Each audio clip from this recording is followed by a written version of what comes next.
سب کچھ ہو بیوی نہ ہو تو تنہائی کا احساس مار دیتا ہے۔ اس سے ایک اور مطلب نکلتا ہے کہ لباس کے بغیر ایک لمحہ گزارا نہیں۔ سارا دن پانی نہیں پیتے ہیں نا، اب میں بیان میں پانی پی رہا ہوں، لیکن 16 گھنٹے تو گزارے ہیں نا، پانی نہیں پیا، کھانا نہیں کھایا، 16 سیکنڈ لباس کے بغیر گزار سکتے ہیں؟ بولو۔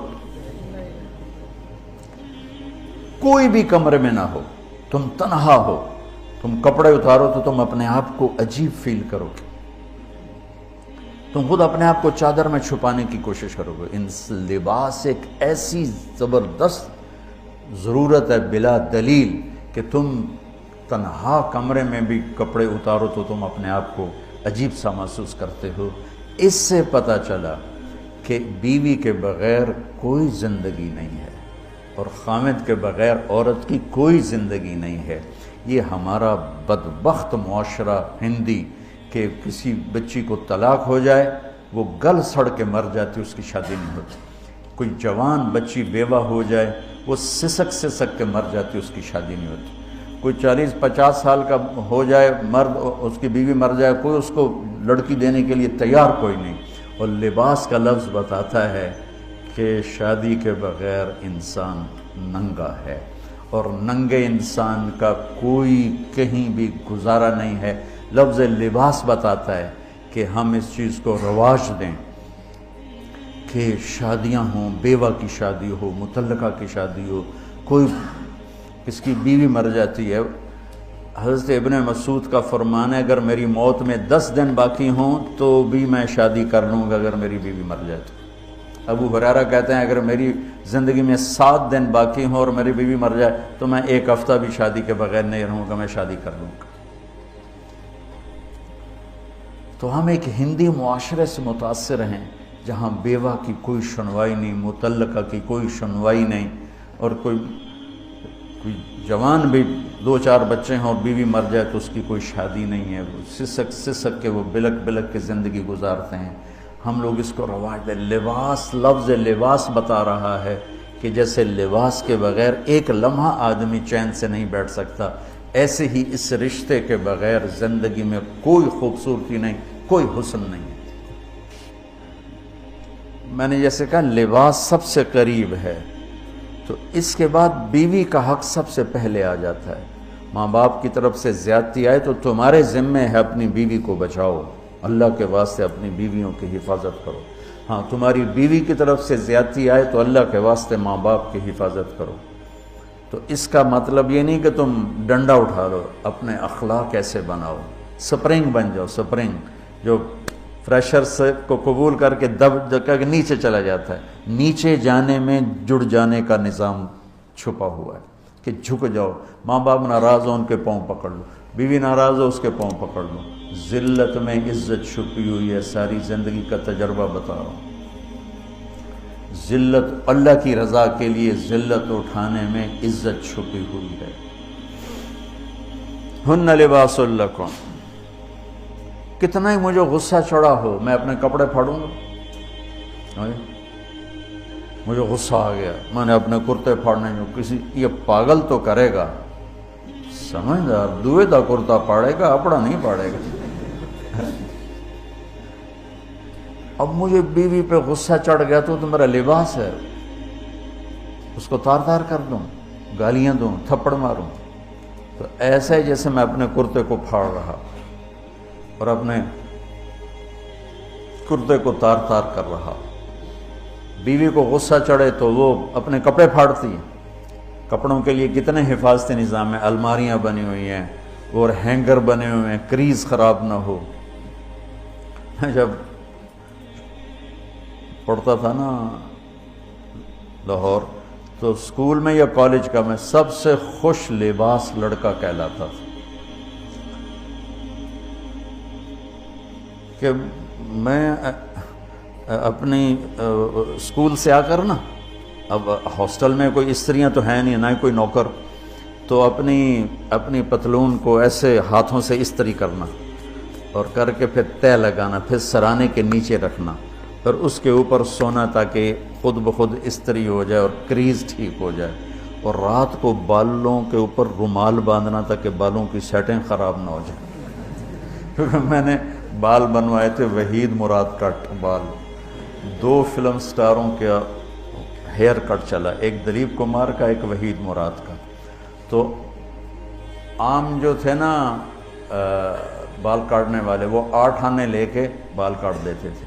وحید مراد کٹ کے لیے 5 روپے لگتے تھے.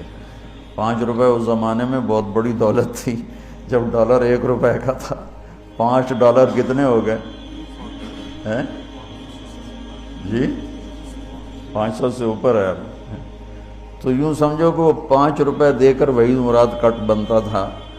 تو پھر میں وہ اوپر رومال باندھتا تھا کہ سوتے ہوئے میرے بالوں کا ہیئر سٹائل خراب نہ ہو جائے. ایک چھوٹا سا بچہ ہے لیکن اپنے لباس کو کیسے حفاظت کر رہا ہے، کریز ٹھیک کر رہا ہے، سرانے کے نیچے رکھ رہا ہے اور اس کو صاف ستھرا رکھ رہا ہے. ہم کھاتے ہوئے کیا کرتے ہیں، آگے اگر کپڑے نئے پہنے ہوں تو آستینیں چڑھا لیتے ہیں کہ کہیں کوئی شوربہ، کچھ سالن ادھر نہ لگ جائے، ادھر نہ لگ جائے. میں جب بھی بیٹھتا ہوں تو میری بیوی کہتی ہے آستینیں چڑھاؤ، آستینیں چڑھاؤ، لگنا چاہے. اور آگے ہم کیا کرتے ہیں، تولیہ رکھتے ہیں، نیپکن رکھتے ہیں، رومال رکھتے ہیں. بڑے بڑے ہوٹلوں میں جاؤ تو پہلے وہ ساتھ رکھا ہوتا ہے کہ کوئی کھانے کا ذرہ گرے، سالن کا کوئی قطرہ گرے تو آپ کے کپڑے خراب نہ ہوں. ہم کیچڑ میں جا رہے ہوں تو ہم اپنے پاؤں گندے کر لیتے ہیں، کپڑے گندے نہیں ہونے دیتے. اپنے شلوار اوپر کر لیتے ہیں، پتلون اوپر کر لیتے ہیں، پاجامہ اوپر کر لیتے ہیں. تو جب کہیں سے کوئی آنے لگے ایسی ناگواریاں تو اپنے اوپر لے لو، بیوی پہ نہ آنے دو. ہم کپڑا بچاتے ہیں یا پاؤں بچاتے ہیں؟ کپڑا بچاتے ہیں. شلوار اوپر ٹانگ لیتے ہیں، کرتے کو یوں سمیٹ لیتے ہیں. تو جتنا کیچڑ ہے حالات کا، واقعات کا، اخلاق کا، وہ کیچڑ اپنے اوپر لے لو، بیوی کو بچا لو. اور بیوی کیا کرے، وہ جتنا کیچڑ ہے حالات کا، واقعات کا، ناگواریوں کا، اپنے اوپر لے لے، خامد کو بچا لے. لباس کا اور کیا کام ہے، یواری سواتکم، یہ تمہارے عیب چھپاتا ہے. تو میرا کام کیا ہے، میں بیوی کی کمیاں چھپاؤں، ڈھنڈورا نہ پیٹوں. بیوی کا کام کیا ہے، خامد کی کمیاں چھپائے، ڈھنڈورا نہ پیٹے. دوسرا کام کیا ہے لباس کا، وریشہ، لباس مجھے خوبصورت بناتا ہے. یہ ایک واحد رشتہ ہے جو زندگی کو خوبصورت بناتا ہے.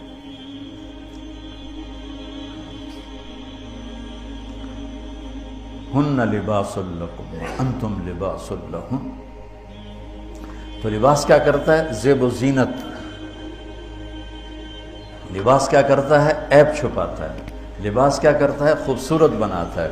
تو اس رشتے کو خوبصورت بنانا ہے، بیوی خامند کے لیے، خامند بیوی کے لیے. کس طرح یہ رشتہ خوبصورت بنے گا، اچھے اخلاق کے ساتھ. اچھے اخلاق کے ساتھ.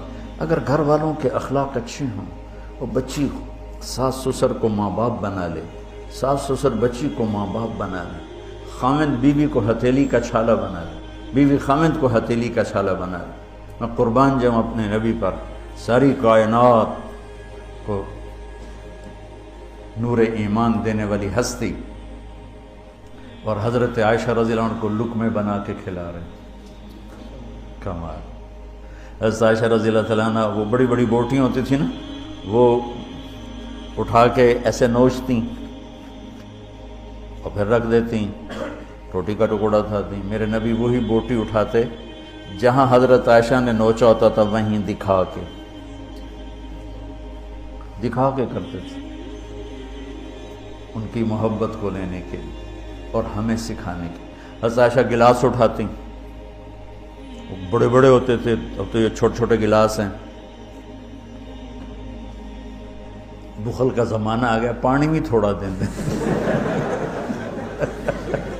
ہمارے دیہات کا کلچر تھا، اب تو مٹ گیا ہے، مہمان ہی کوئی نہیں ہوتے. جب کچی سڑکیں ہوتی تھیں اور ذرائع نہیں تھے تو بہت سے مسافر ہمارے ڈیروں میں آ کے رات گزارتے تھے. ہماری پہچان والے نہیں، اجنبی راہگیر، اور کوئی پہچان والے بھی، لیکن جو بھی تھے، کوئی اپنے ہیں، پہچان والے ہیں، دوست ہیں، مسافر راہگیر ہیں، ان کو رات کو کھانے کے بعد دودھ پلانا یہ ہماری تہذیب تھی کہ جتنے بھی ہیں دیرے میں 15 ہیں 20 ہیں 1 ہے، جاؤ بھائی روٹی کھا لی ہاں دودھ پیواؤ سارے ہیں۔ جانور بہت زیادہ ہوتے تھے، کھیتی باڑی کم ہوتی تھی، دودھ وافر ہوتا تھا، وہ گلاس اتنے بڑے بڑے ہوتے تھے، 3 پاؤ کا گلاس ہوتا تھا۔ تو ایک ہمارے دادے کے زمانے کا نا چاچا لال سنپال وہ آ گیا دیرے میں، نوکر گیا دودھ پلانے، تو گلاس کو دیکھ کے نوکر سے کہندا پتر میں نہیں پیندا۔ اسا کہا چاچا کیوں نہیں پینا؟ اسا کہا 2 تو ود پیواں تو بے غیرت بنا تے 2 تے میرا گزارا نہیں جاتا میں نہیں پیندا۔ تو حضرت عائشہ رضی اللہ تعالیٰ عنہ گلاس اٹھاتی اور یہ پیا، یہ رکھا۔ میرے نبی اٹھاتے اور جہاں حضرت عائشہ کے ہونٹ لگے ہوتے تھے وہاں ہونٹ رکھ کے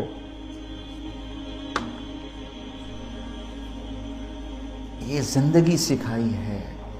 یا عائشو، کیا محبت سے بولا عائشہ نے، یا عائشو، یہ عاشقانہ انداز ہے، محبوبانہ انداز ہے۔ یا حمیراء، عائشہ او دوڑ لگائیں۔ عائشہ مجھے پتہ چل جاتا جب تو میرے اوپر ناراض ہوتی ہے۔ حضرت عائشہ نے کہا وہ کیسے؟ کہ جب تو میرے اوپر ناراض ہوتی ہے نا تو یہ نہیں کہتی مجھے رب محمد کی قسم، تو کہتی مجھے رب ابراہیم کی قسم۔ جب تو میرے اوپر راضی ہوتی ہے تو کہتی ہے مجھے رب محمد کی قسم، اور جب تو میرے اوپر ناراض ہوتی ہے تو کہتی مجھے رب ابراہیم کی قسم۔ کہ یا رسول اللہ صلی اللہ علیہ وسلم نام ہی آپ کا نہیں لیتی، میرا تو دل آپ پہ کیا، میری جان قربان ہے آپ پر۔ عرب کے ماحول میں اظہار عشق عیب تھا بیوی سے، ہاں معشوق سے اظہار عشق ساری شاعری بھری پڑی، تم نے شعراء جاہلیت پڑھو یا بعد کو پڑھو، بھری پڑی۔ وَهَلْ تَبْكِينَ لَيْلَا إِذَا مِتُّ قَبْلَهَا وَقَامَ عَلَىٰ قَبْرِ النِّسَاءُ النَّوَائِحُ لَيْلًا كَمَا لَوْ أَصَابَ الْمَوْتُ لَيْلًا بَكَيْتُهَا وَجَادَ لَهَا دَمْعًا مِنَ الْعَيْنِ الصَّافِحُ وَأَغْبِطُ مِنْ لَيْلًا بِمَا لَا أَنَالُهُ بَلَا كُلُّ مَا قَرَّتْ بِهِ الْعَيْنُ طَائِعُ وَلَوْ أَنَّ لَيْلًا، دیکھو لیلہ لیلہ لیلہ 4 شعر ہیں، لیلہ ہر شعر میں لیلہ۔ وَلَوْ أَنَّ لَيْلَ الْأُخَيْلِيَّةَ سَلَّمَتْ عَلَيَّ وَدُونِي جَنْدَلٌ وَالصَّفَائِحُ لَسَلَّمْتُ تَسْلِيمَ الْبَشَاشَةِ أَوْزَقَ إِلَيْهَا صَدًا مِنْ جَانِبِ الْقَبْرِ سَائِحُ۔ وہ بڑے زور شور سے لیلہ لیلہ لیلہ اپنے اشعار میں کہہ رہا ہے، لیکن بیوی سے اظہار عشق عیب موت، اس ماحول میں جس میں بیوی سے اظہار عشق ایک عیب تھا اور معشوق سے اظہار عشق شاعری بھری پڑی۔ ترکت ہوا لیلا وسعد بمعزل، کیا کیا خوبصورت شاعری ہے۔ بے بالشموس الجانحات غواربا، اللہ بساط من الحریر جلاببا حاولنا تفدیتی وخفنا مراقبا فوضعنا ایدیہن فوق ترائب۔